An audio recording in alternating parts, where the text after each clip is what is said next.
Mr. Withers, step away from the door. Riverside PD. The storage locker, 3,800 packages. Look at me. 3 years on this route. These people know me. I've carried groceries up their steps. Once is a mistake. Twice is suspicious. Jamal Withers did this 3,800 times across 2 years and left a paper trail on every single one, because every single package was still wearing the victim's name and address. The locker does, Jamal. 3,800 labels with their names on them. The scanner in his hand had made him invisible. For nearly 2 years, 3,800 separate customers had received the same green notification on their phones. Package delivered. None of it was true. By the time Riverside County Sheriff's deputies cut the padlock off Unit 214B at a Storage King facility on Van Buren Boulevard, the numbers were already staggering. $240,000 in restitution, 3 years in state prison, and a rented 10 by 15 unit so packed with other people's parcels that deputies had to photograph the contents in stages just to catalog what was inside. Quick question before we go further. How many delivery notifications did your phone get this month? Now think about how many of those packages you actually watched hit your porch. Drop a number in the comments and let me know how much you trust that little green check mark. Subscribe if you're new here. We covered the cases where the convenience economy quietly breaks down every single week. Jamal Robert Withers was born on August 3rd, 1994, at Riverside Community Hospital, the second child of a bus mechanic and a school cafeteria coordinator. The family lived in a 3-bedroom stucco house off Arlington Avenue, 2 blocks from the freight tracks that ran east towards San Bernardino County. His father, Marcus, worked overnights on the Riverside Transit Agency bus fleet. His mother, Denise, ran the lunch line at Longfellow Elementary, the same school Jamal attended from kindergarten through 5th grade. Neighbors remembered him as the quiet Withers boy, the polite one, the one who rode a hand-me-down BMX down to the corner Circle K on Magnolia to buy his father a blue Powerade before every graveyard shift. He graduated from John W. North High School in June 2013 with a 2.9 grade point average and a report card his counselor summarized in 3 words: quiet, reliable, present. He was never late. He never missed homeroom. He was also never noticed. He played 1 season of junior varsity football, mostly on the bench, and quit after tearing a hamstring during a spring practice in April of his sophomore year.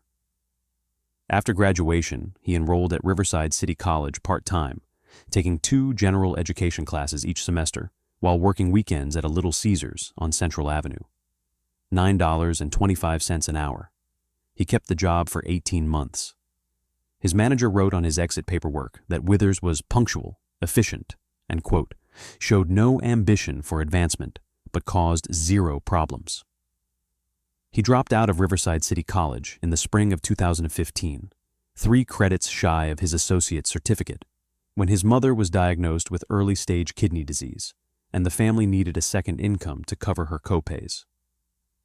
Jamal took a warehouse job at an Inland Empire distribution center off Iowa Avenue, unloading 40-foot trailers for $14 an hour. He worked 10-hour shifts, 4 days a week, for 18 months. The work built him a lean, wiry frame and taught him the language of logistics. Load lists, route sheets, pick sequences. He learned that the entire American economy, the thing everyone else took for granted when they clicked a button and expected a box on their porch 2 days later, was actually a chain of individual workers, each hitting a button on a scanner to say that their part of the chain was done. He learned that no one ever checked the scan. The scan was the truth. In the fall of 2017, he answered a Craigslist ad for a contract courier position with a company called Swiftbox Couriers, a regional last-mile delivery contractor that handled overflow volume for one of the major carriers throughout Riverside and San Bernardino counties. The pay was better than the warehouse, $21 an hour, plus a per-parcel bonus if he cleared his route by 5 p.m. His first performance review at Swiftbox, dated April 2018, described him as, quote, an efficient route completer with strong customer satisfaction metrics and a clean handheld log. His second review, 1 year later, was almost identical. His third review used the same language nearly verbatim and added, quote, driver has expressed no interest in a supervisory track, which is fine given his consistent daily numbers. By the summer of 2022, Jamal Withers had become one of Swiftbox's top-performing contract drivers on the Riverside side of the operation. He ran the same route 6 days a week. He knew every gate code in every gated community from Woodcrest to Orangecrest. He knew which houses had cameras. He knew which houses did not.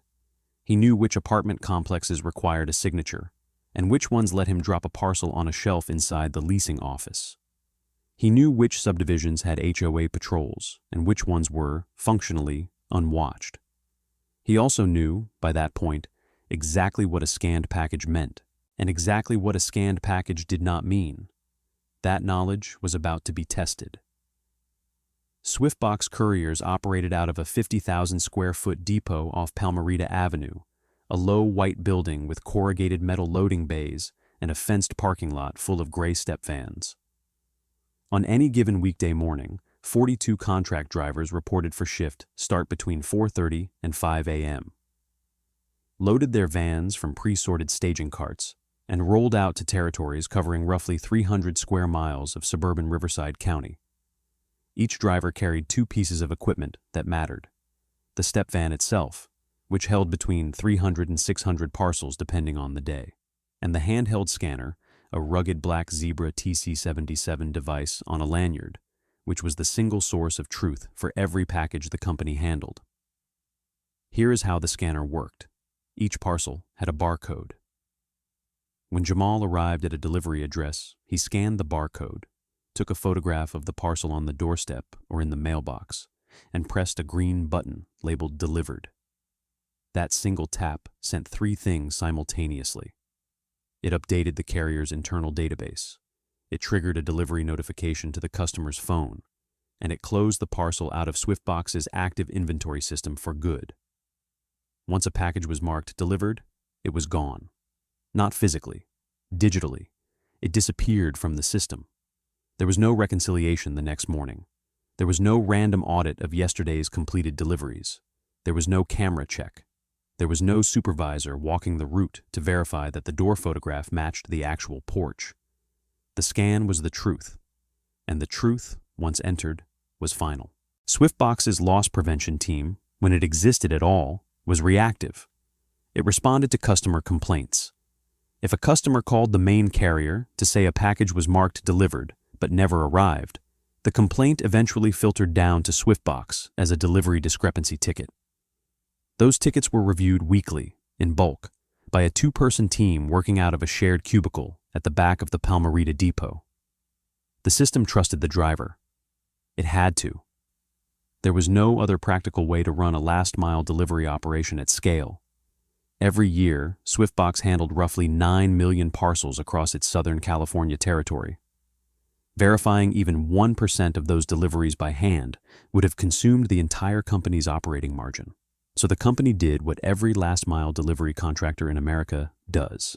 It hired drivers, it handed them scanners, it built customer satisfaction metrics around on-time delivery rates, and it trusted that the men and women behind the wheel would tell the truth about what was on the porch. Jamal Withers understood all of it. He had understood it since his warehouse days. The scan was the truth. The truth was not verified. And nobody, from the depot manager down to the customer refreshing their tracking page, was ever going to check. The first package Jamal Withers stole, according to the storage records later recovered by investigators, was scanned delivered at 2:47 p.m. on Tuesday, October 4th, 2022. It was a pair of Nike Air Jordan 4 retro sneakers in a size 10.5, shipped from a warehouse in Ontario to an apartment complex on Arlington Avenue. The recipient, a graduate student at the University of California, Riverside named Priya Chandran, received a notification on her phone that afternoon confirming her delivery. When she got home from campus at 6:15, the sneakers were not there. She called customer service. She was told the tracking clearly showed the package had been left at the leasing office. She checked the leasing office. It had not been left at the leasing office. She filed a discrepancy claim. The claim was reviewed 19 days later, denied for lack of evidence, and closed. The sneakers were not in the leasing office. They were in a rented 10 by 15 storage unit at Storage King on Van Buren Boulevard, 3 miles from Jamal Withers' mother's house. Withers had rented the unit 6 weeks earlier, on August 22, 2022, under his own name, using his driver's license as identification and a Chase Bank debit card to set up auto pay. The monthly rent was $187. The first month, he stole 4 packages, all sneakers, all resold on a StockX seller account he had opened, using a Gmail address that combined his middle name and his mother's maiden name. The second month, he stole 11 sneakers and 1 pair of Beats headphones. By January of 2023, he was diverting between 20 and 30 parcels a week. The method was clinical and efficient. During his morning load at the Palmerita depot, he would scan each package's barcode into his handheld to log which parcels were on his van that day. Then, as he ran his route, he would identify the parcels worth taking. Small, high-margin, easy-to-resell items, sneakers, headphones, video game consoles, small electronics, perfume, cologne, brand-name apparel from Nike, Supreme, Lululemon. When he identified a target parcel, he would drive to the delivery address. He would park in front of the house or apartment. He would open the sliding door of his van. He would take a photograph of the parcel resting on the passenger seat of the van, angled just enough to obscure the surroundings so it might plausibly be interpreted as a porch. He would tap "Delivered." The scanner would chirp its confirmation. The customer's phone, wherever it was, would buzz with the green delivery notification. And then Jamal Withers would close the door, put the van in drive, and take the parcel with him to Storage King at the end of his shift. The photographs, later reviewed by investigators, were bafflingly consistent. Same lighting, same slight angle, same faint reflection of a Swiftbox van interior wall in the corner of nearly every fraudulent delivered photo. Nobody at Swiftbox had ever noticed, because nobody at Swiftbox had ever looked. He escalated. By the summer of 2023, he was renting a second storage unit at the same facility, a 5 by 10 overflow space where he stashed the parcels he was still processing. He opened 3 additional seller accounts, 2 on eBay and 1 on Mercari, using aliases and P.O. boxes in Corona and Moreno Valley. His StockX account by then had 840 completed transactions and a 98% positive rating. Buyers described him as, quote, fast shipper, quote, exactly as described, quote, will buy from again. His route metrics at Swiftbox remained perfect. On-time delivery rate, 99.4%. Customer satisfaction score, 4.8 out of 5. His supervisor listed him in the top 5 drivers in the depot for 6 consecutive months. He earned a modest bonus in December 2023. He deposited it, along with everything else, into a separate savings account he had opened at a credit union in Corona that his family did not know existed. By the end of 2023, he had diverted an estimated 2,100 parcels. He had cleared, after selling fees and shipping costs, roughly $140,000 in cash. He was still driving the same used 2011 Toyota Camry he had bought after high school. He was still living in the converted garage apartment behind his mother's house on Arlington Avenue. He did not spend the money on anything visible. He simply kept it. He knew what visible spending would do. The first complaint that anyone at Swiftbox took seriously arrived on February 12, 2024. It was a phone call, not an email, from a woman named Regina Ojukwu, a certified public accountant in Woodcrest, whose 11-year-old daughter's birthday present, a Nintendo Switch OLED, had been marked delivered on a Tuesday afternoon and had never appeared on her porch. Regina Ojukwu had already been through the standard discrepancy process. Her claim had already been denied. She was calling now because she had cameras, 4 of them, Ring cameras covering the front porch, the driveway, the side gate, and the mailbox. The cameras had recorded the entire 8-hour window in which the parcel had allegedly been delivered. In 8 hours of footage, no Swiftbox van ever entered her driveway. No delivery driver ever approached her porch. Nothing. And yet at 1:34 p.m., her phone had received a notification with a photograph of a brown taped box on what looked like a doorstep. She wanted to speak to a supervisor. She wanted the case reopened. She wanted the specific driver assigned to her territory identified. And she informed the Swiftbox agent on the phone, a certified public accountant who would be filing a complaint with the California Public Utilities Commission and the Riverside County District Attorney's Consumer Fraud Division if the company did not take her seriously. Swiftbox took her seriously. Stories like this one only get bigger the deeper you go. If you want to see exactly how a single phone call unraveled 2 years of quiet theft, subscribe now and stick with me. The rest of this case gets harder to watch, and the sentence at the end is going to surprise you. The Swiftbox loss prevention team, such as it was, ran a query on delivery discrepancy tickets from the previous 18 months and filtered by geographic zone. The results were unambiguous. One driver's territory, Route 47 South, accounted for 37% of all unresolved discrepancy claims in the entire Riverside operation. The next highest driver accounted for 4%. Route 47 South was Jamal Withers's route. They pulled his metrics. His on-time delivery rate was 99.4%. His customer satisfaction score was 4.8 out of 5. His scan completion rate was 100%. He was on paper one of the best drivers in the company. They pulled his delivery photographs, all of them, 22,000 of them, spanning 2 years of route work. That is when the analyst, a woman named Colleen Vasquez, began to see it. The same slight angle, the same faint reflection of a corrugated metal van wall in the top right corner of certain photographs. A pattern of doorstep photos that were not, on close inspection, doorsteps at all. They were the interior of a van, dressed to look like a porch. Once she saw it, she could not stop seeing it. She flagged 73 photographs on her first pass. By the end of the week, working with a second analyst, she had flagged over 400. By the end of the second week, she had flagged more than 900.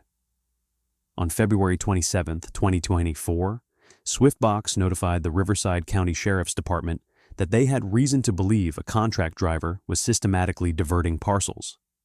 They provided the driver's name, the route number, the flagged photograph set, and their initial estimate of the loss. The estimate was $180,000. The actual number would turn out to be considerably higher.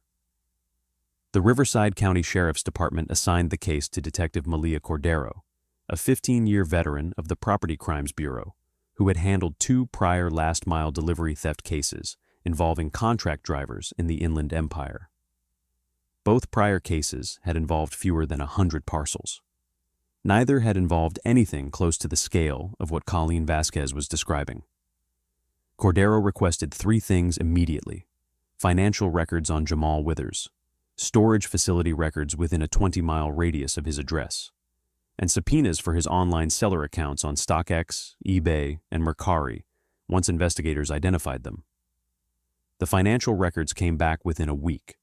Jamal Withers had a Chase checking account, a Chase savings account, and a third savings account at Altura Credit Union that he had opened in September 2022. The Altura account had received 163 separate deposits over 18 months, ranging from $400 to $9,200, totaling $189,300. All deposits came from marketplace payout services. All had been routed through the same PayPal address, tied to a Gmail account combining his middle name and his mother's maiden name. The storage facility records came back a week after that. Jamal Withers held active leases on 2 units at Storage King on Van Buren Boulevard. Unit 214B, a 10x15, rented August 22, 2022. Unit 108C, a 5x10, rented June 6, 2023. Both leased under his real name. Both paid via autopay on the same Chase debit card. Both accessed, according to the facility's electronic gate log, between 3 and 6 times per week for 18 consecutive months. Cordero visited Storage King on the afternoon of March 14, 2024, and reviewed the facility's exterior cameras. The cameras had captured Jamal Withers unloading parcels from a personal vehicle, a gray 2011 Toyota Camry, into Unit 242B on 87 separate occasions in the previous 90 days. Each visit followed the same pattern. He arrived between 6 and 7 p.m. in his Swiftbox uniform. He carried between 4 and 15 parcels from his trunk to the unit.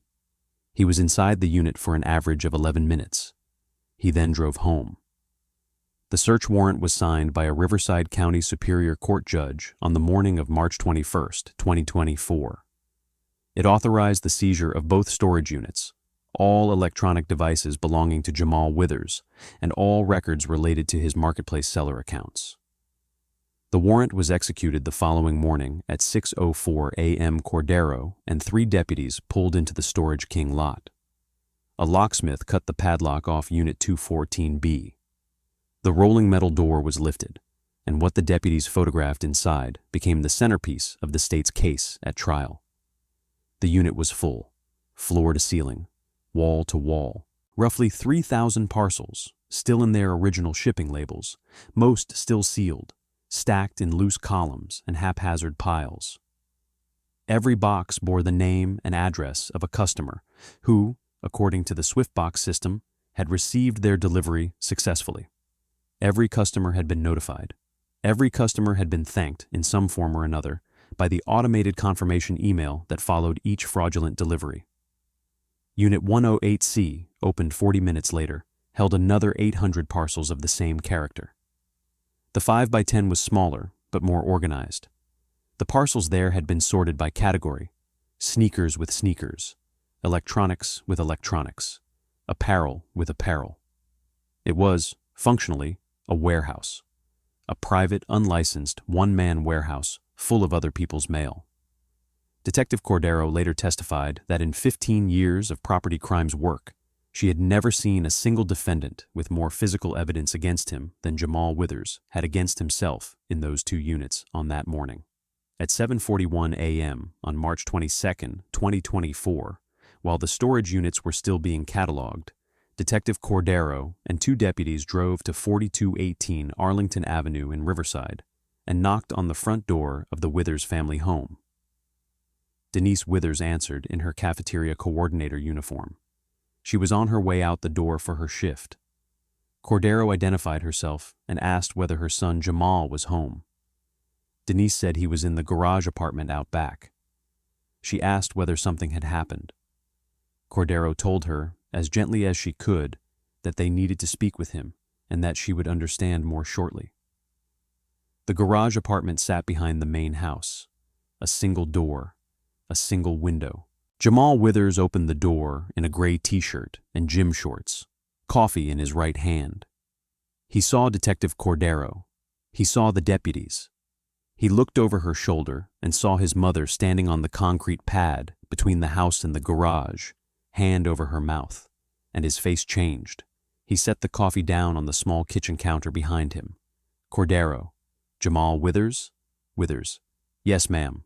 Cordero. Do you know why we're here? There was a long pause. 15 seconds. 20. Later, on the body cam recording, the pause would be described by the prosecution as the moment the defendant weighed every lie he had told for 18 months against a room full of officers who had already seen the units. Withers. I think so. Cordero. Do you want to tell me? Withers. I'd rather not. Cordero. That's your right. He asked if his mother could stay with him while they talked. Cordero told him she could not on the property, and that if he wanted to make a statement, he would need to do so at the station with counsel present. He nodded. He turned around, picked up a hoodie off the back of the kitchen chair, and asked if he could put shoes on. He was handcuffed at 7:56 a.m. He did not resist. He did not argue. He did not ask what the charges were. He did not ask what evidence they had. He asked one question as Cordero walked him to the cruiser. Withers. How long have you been watching me? Cordero did not answer. Denise Withers was still standing on the concrete pad with her hand over her mouth when the cruiser pulled away. The Riverside County District Attorney's Office filed charges against Jamal Robert Withers on April 3, 2024. Grand theft under California Penal Code Section 487 with special allegations for aggregated loss over the statutory threshold. Organized retail theft under Penal Code, Section 490. 4. A statute enacted in 2022 specifically to address multi-store, multi-transaction resale operations of the type Withers had built, and receiving stolen property under Penal Code Section 496, 29 separate counts, one for each identifiable buyer who had purchased goods from his marketplace accounts and could be traced through payment records. The state's evidence was overwhelming. The physical inventory in the 2 storage units, the photographs cataloged and matched to individual scanner entries, the financial records, the gate logs, the marketplace transaction histories. Detective Cordero's testimony, ultimately 3 days on the witness stand, walked a jury through the mechanics of the scheme with a large printed diagram of a Swiftbox van and a photograph of Unit 214B blown up on foam board. Withers was represented by a public defender named Aaron Rodriguez, a thoughtful lawyer with limited resources and an impossible case. Rodriguez did not attempt to contest the physical evidence. He could not. Instead, he asked the jury to consider that his client had no prior criminal history, had been the sole financial support for a mother with progressive kidney disease, and had never physically harmed anyone. He asked for mercy in sentencing, not acquittal. The jury deliberated for 4 hours. On June 11, 2025, they returned with guilty verdicts on every count. At sentencing, on August 4, 2025, 3 victims testified. A retired schoolteacher from Corona named Ellis Bradford, whose great-granddaughter's Christmas gift, a $200 dollhouse, had been marked delivered on December 19, 2023, and had never arrived. He described his great-granddaughter crying on Christmas morning. He described lying to her, telling her that the mail was slow that year, and then buying a replacement dollhouse with money he did not have. He described the phone notification that had arrived on his phone claiming the original package had been delivered. He said, quote, "I trusted that little green check mark. Every one of us trusted it." The second victim was a small business owner from Moreno Valley, a woman named Yara Ostrowska, who ran a home-based cosmetics resale operation and had lost roughly $1,400 of inventory over 11 separate shipments that Withers had diverted. The stolen inventory had nearly bankrupted her side business. The third victim was the graduate student, Priya Chandran, whose sneakers had been the first parcel Withers ever stole back in October 2022. She had come to speak, she said, because she wanted the defendant to know that the little inconveniences he had caused were not, in fact, little. They were the reason she stopped ordering things. They were the reason her sister stopped ordering things. They were the reason 100 small ripples of distrust had spread through her whole neighborhood. Judge Harold Sung addressed Withers directly before pronouncing sentence. Quote, "Mr. Withers, what strikes me about this case is not the volume of what you took, though the volume is remarkable. What strikes me is the industrial patience of it. You did not do this in a moment of desperation. You did it methodically, every morning, for 2 years, while telling 3,800 separate customers a specific lie designed to make them stop looking. The convenience economy runs on trust. You took that trust and you built a business on top of it. This court cannot restore what you broke, but it can make certain that you no longer have access to the tools you used to break it." End quote. Withers was sentenced to 3 years in California State Prison, followed by 2 years of supervised release. He was ordered to pay $240,000 in restitution, distributed among 218 identified victims and Swiftbox couriers. He was permanently banned from selling on StockX, eBay, and Mercari. He was designated ineligible for any commercial delivery driver position in the state of California for a period of 10 years following his release. He is currently serving his sentence at the California Correctional Institution in Tehachapi, a medium-security facility in Kern County, 140 miles north of Riverside. His projected release date is March 2028. His mother, Denise, according to her testimony at sentencing, no longer answers when the doorbell rings. She waits for the person to leave. Then she checks the porch. That is what a gamed system looks like from the inside. And the case on the right-hand side is even more staggering. Click it now.